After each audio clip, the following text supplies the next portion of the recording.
Não, lê pra mim o que ela escreveu ali. Oi, Nicolas.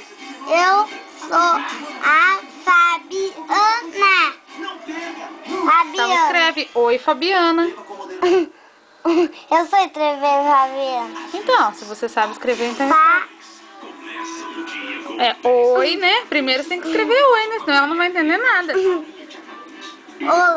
vou passar olá. Então vai, fala olá. Olá. Olá.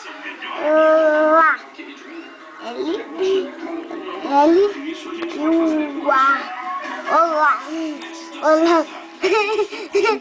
Mas você tinha que escrever olá, Fabiana. Senão ela não vai saber que é com a Fabiana. Seu trollador do Facebook. Primeiro é o. Oi.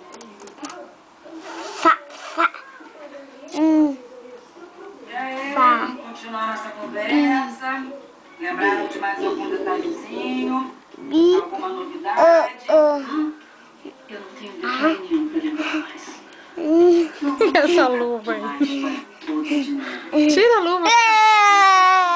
Não, termina lá, pra ela ver, ó. Não, deixa de ser bobo. Deixa de ser bobo, vai, termina. Pra gente mostrar pra Fabiana. Isso. Agora você para de trollar a mamãe. Dá tchau pras meninas. Não, fala direito. Fala tchau, Eli. Tchau, Fabi. Tchau, Fabi. Tchau, Kátia.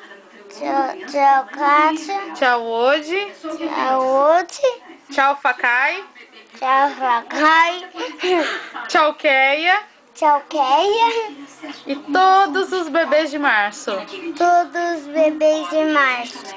São um monte. Eu sou um